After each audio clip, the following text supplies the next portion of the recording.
Jadi njawa tenan karo wong tua, berarti ngerti tenan karo wong tua. Walaupun hartanya luar biasa melimpah, jabatannya tinggi, tapi nek kedamaian di dalam diri ini tidak bisa diraih, ini akan resah. Indonesia is the great country in the world, a place where we can find a life, peace, and soul. Let's stick together to keep diversity of the uniting. Here we are.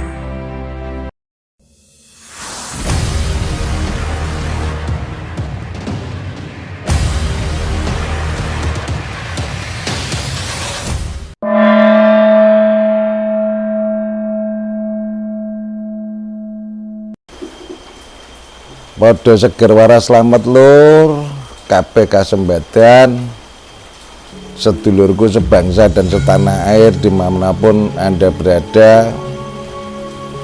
Malam ini kita membahas berdasarkan kearifan lokal, sesuai berdasarkan kesukuan Jawa. Jadi nenek moyang kita dulu itu memiliki perhitungan penanggalan yang berdasarkan Pranoto Mongso.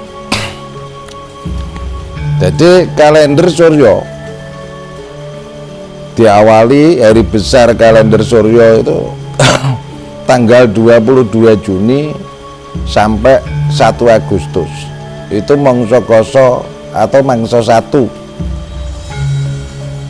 Itu usia bulan 1 menurut Pranoto Mongso itu usianya 41 tahun, 41 hari, mohon maaf, 41 hari.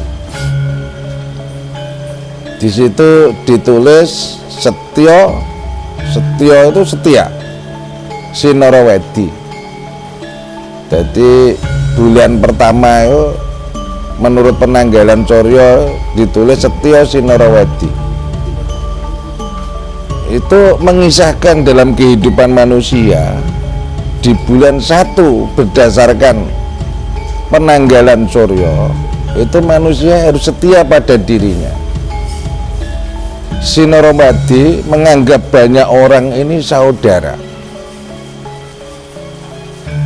Perjalanan waktu dari 22 Juni sampai 1 Agustus itu menyatakan orang Jawa zaman dulu, Jawa Nusantara itu hari besar. Setelah perkembangan zaman pada saat pemerintahan si Sultan Agung Hanyokrokusumo, hari besar Jawa dirubah dengan penanggalan bulan pada jatuh pada tahun 1 Suro. Pada tanggal 1 Suro itu hari besar Jawa. Itu kalau tidak salah 1 Suro saat itu Ono Danowo Pangawak Satrio, diawali dari 1555 tahun yang lalu. Dicetuskan Hindu Buddha 50%, Islam 50%. Sultan Agung Hanyokrokusumo melahirkan penanggalan menurut bulan. Dari sini yang menurut kalender Suryo ini banyak yang sudah tidak tahu. Akan tetapi mari kita kenang itu juga tinggalan leluhur kita, bahwa saat itu punya perhitungan matahari. Akan tetapi dengan perjalanan waktu, kearifan lokal ini terkikis, semakin hari semakin menghilang. Tapi kita sebagai generasi penerus bangsa ini, generasi Jawa, wajib kita uri-uri untuk kita kenang kembali, agar supaya kita mengenali dimensi masa lalu sampai masa kini dan masa yang akan datang.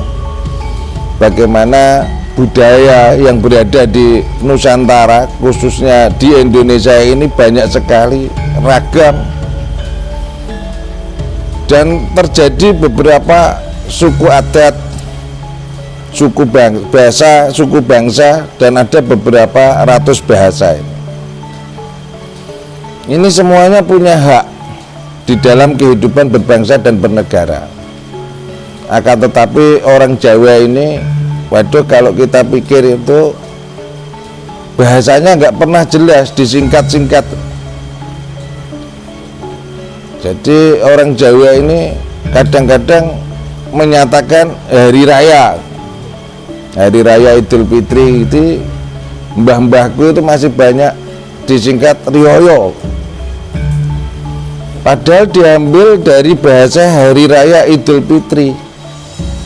Ini puasa-puasa, banyak yang puasa, ini menjelang hari raya Idul Fitri, dianggap ini hari besar umat Islam.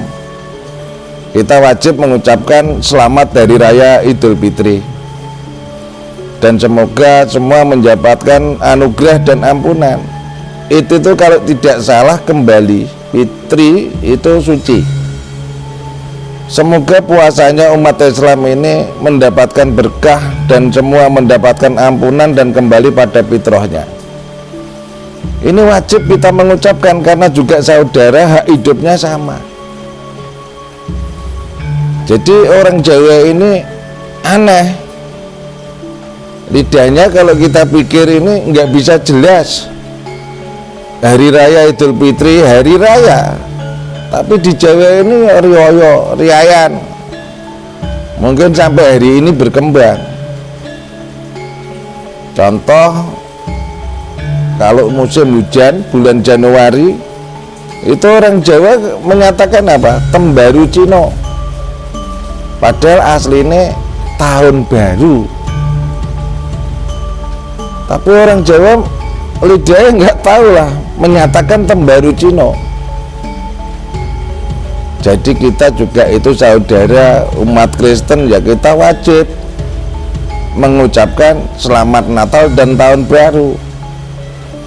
Tapi nenek moyang kita ini yang berkembang di masyarakat mungkin sampai hari ini masih, itu dia menyatakan Tembaru Cino. Rioyo ngarani hari raya Idul Fitri ya riayan, rioyo, itu umum. Bagaimana kalau kita melihat seperti itu, orang Jawa ini kayak apa ya, senengannya kok nyingkat. Pokok apa alhamdulillah ini di perdesaan wasing ya andulamin, nggak pernah jelas. Terus kalau kita melihat nenek moyang kayak begitu, terus generasinya juga mengikuti, itu perlu dibenarkan enggak kira-kira? Pokoknya dielingno mbahku tak elingo hari raya Idul Fitri mbah yora, yo. Ternyata dia menyimpan suatu prinsip bahwa wong poso ngono eneng bakdone. Dadi nek ngarani ge biyen ki bodoh.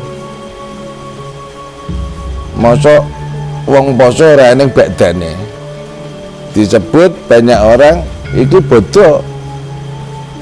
Jadi orang Jawa itu sebelum ada puasa bulan Ramadan sudah ada puasa mutih, laku poso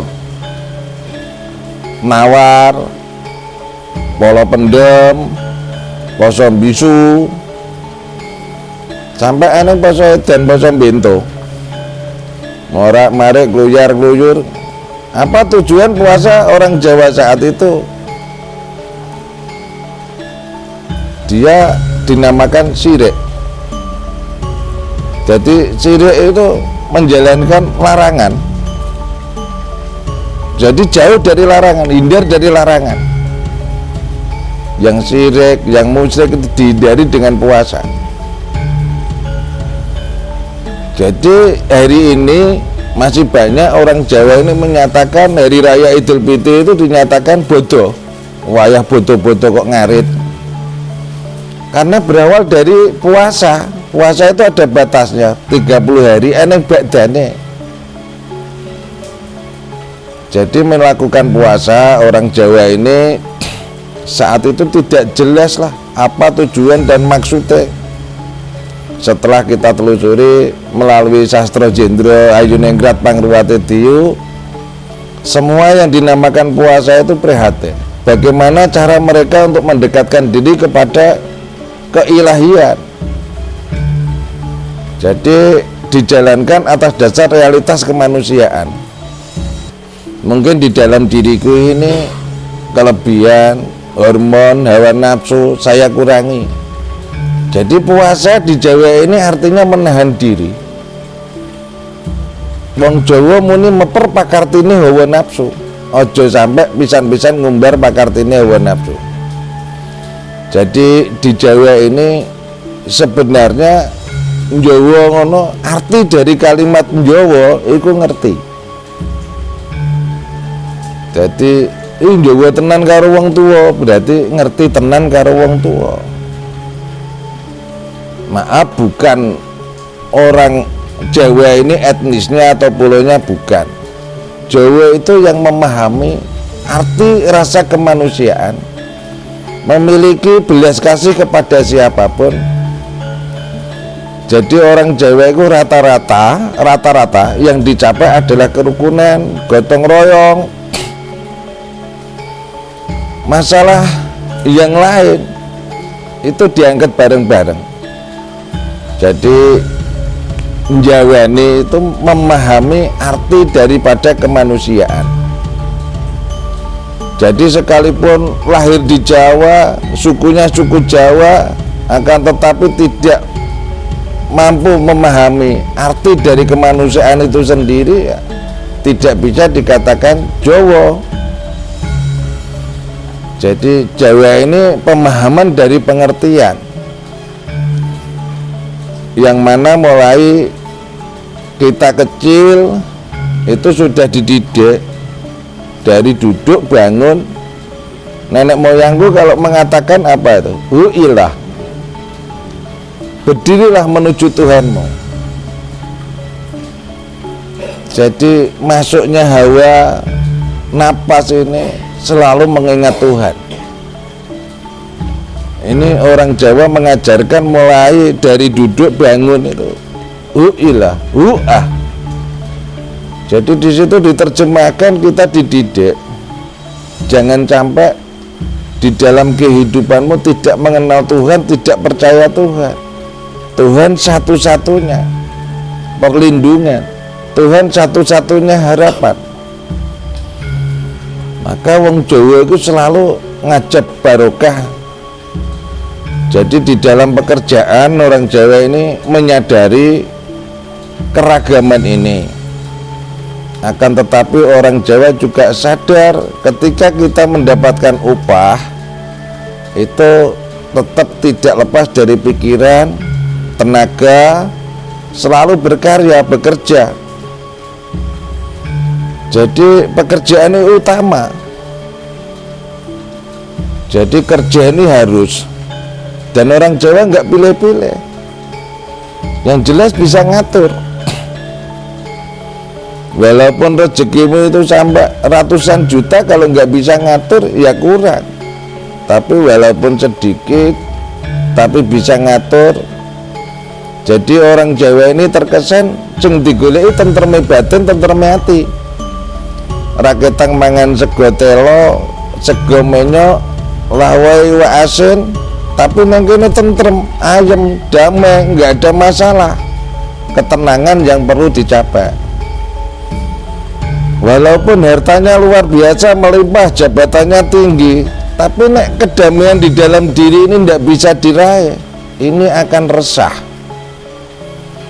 Jadi orang Jawa sadar semua itu tidak bisa diinginkan. Maka jangan sampai manusia hidup ini salah menginginkan apapun. Coba berusaha, selalu disadari bahwa semua ini mengsak dermo nglakoni. Karena hawa inilah manusia ini hanya menjalankan. Di sana sudah ada ketentuan, maka manusia ini menentukan dirinya akan susah. Tapi kalau menentukan usahanya dengan sistem, dengan manajemen mungkin bisa. Tapi menentukan dirinya ini susah. Saya harus bagaimana? Maka jangan bangga ketika sampean berhasil. Waktu bisa merubah segalanya. Juga jangan putus asa ketika sampean gagal. Berjuang terus. Jadi ajaran Jawa ini yang penting saudara-saudaraku bisa menjalankan. Saudara-saudaraku selalu ingat pada rasa kemanusiaan. Jadi jangan sampai dari Jawa ini, khususnya suku Jawa, mari kita ingat sejarah-sejarah yang sudah kita lewati, bahwa orang Jawa ini dilarang untuk meninggalkan rasa kamanungsa. Sing kudu iso ngakoni enenge jagat iki piye nek gawe. Kabeh kersane Gusti. Sakbare ngakoni manungsa kudu iso ngrumangsani menawa hawa karo rasa iku ora ana pitukane. Ada dan berada di dalam dirimu. Sak banjure ngrumangsani menungsa urip kudu mempertanggungjawabkan. Jadi tanggung jawab urip iki donya akhirat. Mumpung napas hawa masih berada di dalam dirimu, berbuatlah baik. Berbuatlah yang berarti bagi kehidupan kita sesama ini. Karena setelah hawa ini terpisah, lawang tobat wis ditutup, ora iso ndonga meneh, besok ora butuh ketah, ya ora butuh gorengan, ora butuh bojo. Di mana Anda harus kembali? Dari sinilah Jawa mengajarkan, kenali asalmu ben besok iso balik neng asalmu. Kita merenung semenjak manusia pertama sampai hari ini, sandaran kehidupan jelas hawa dan rasa. Maka kenali lebih awal hawa dan rasamu untuk mencapai hidup yang sesungguhnya. Dari sini, di dalam hidup yang sesungguhnya tidak lepas dari harapan, dan harapan. Jangan lupakan rencana untuk bisa maju, rencana untuk bisa mencapai. Kalau kita cuma berharap, ini akan berbahaya. Andai kata harapan itu bisa tercapai dan semuanya mampu mencapai harapan, saya rasa manusia di dunia ini nggak ada yang melarat, nggak ada yang miskin, nggak ada yang menderita. Karena apa? Harapan manusia ini satu pun nggak ada yang ingin melarat, satu pun nggak ada berharap ingin sengsara, nggak ada satu pun yang berharap ingin menderita. Akan tetapi untuk mencapai harapan itu perlu rencana. Jadi kita semua harus punya rencana. Disuruh melihat, ketika aku beli sate ini mesti mahal, tapi ketika aku makan nasi sama kerupuk ini mesti murah. Kita memakai realitas kemanusiaan. Apa ini ya kemurahan? Jadi untuk mencapai kemurahan ini jelas hal yang murah yang kita beli. Berarti untuk mencapai kemurahan Tuhan yang Maha Esa, kita harus prihatin, siap menerima apa adanya. Semua perlu syukur. Wis ngene ya wis, yang penting wareg. Akan tetapi damai di dalam batin. Kedamaian di dalam batin ini penting kita perjuangkan. Jadi jangan sampai kita ini tidak mau menyadari kesadaranmu itulah harapan. Kesadaran harapan. Jadi kita berharap di dalam kesadaran, bukan berharap pada yang lain. Ini akan menyiksa diri kita sendiri. Sadari bahwa kehidupan ini akan sulit kita harapkan, akan tetapi kita akan bisa mengusahakan, berusaha terus. Kalau bisa tak pernah kita mengenal capek, mengenal lelah, karena kehidupan ini adalah pertanggungan jawab. Pertanggungjawabkan kehidupan ini dengan arti yang sesungguhnya. Maka saudara-saudaraku di mana aja, mari kita berlatih bahagialah di dalam penderitaan. Ini luar biasa. Ketika sampai itu menderita, dipandang orang itu kasihan dengan keadaan Anda, tapi Anda tetap mampu menerima dengan damai, menerima dengan bahagia. Disitulah anugerah Tuhan. akan selalu dilimpahkan kepada kita semua, sehingga kita akan menemukan jalan. Kita akan lepas dari kesombongan bahwa rata-rata kehidupan kita ini susah diprediksi. Ini kehidupan secara individu. Akan tetapi kalau usaha ada manajemen, ada sistem, maka hidup di dalam diri ini nggak ada sistemnya, melainkan diri kita yang harus bisa mempertanggungjawabkan bagaimana kita hidup di dunia ini memiliki arti yang sesungguhnya. Mulai hari ini saya berharap dan mengajak kepada saudara-saudaraku sadar akan kehidupan ini memiliki arti yang lebih ketika kita perjuangkan. Jadi kita diberikan harta yang sangat luar biasa kepada Tuhan Yang Maha Esa. Perlu kita syukuri, perlu kita renungi. Jangan merasa kita nggak punya harta. Mari kita merenung sejenak. Ginjal kita ini ketika kita transaksikan 500 juta laku. Mata kita ketika kita transaksikan 200 juta laku. Ini harta sebenarnya. Kita bukan orang yang tidak punya, maka artikan harta yang diberikan kepada Tuhan ini untuk mencapai rencana Anda menjadi orang yang sukses, orang yang bahagia, orang yang berhasil. Saya rasa cukup sekian. Matur suwun, mohon maaf yang sebesar-besarnya. Terima kasih.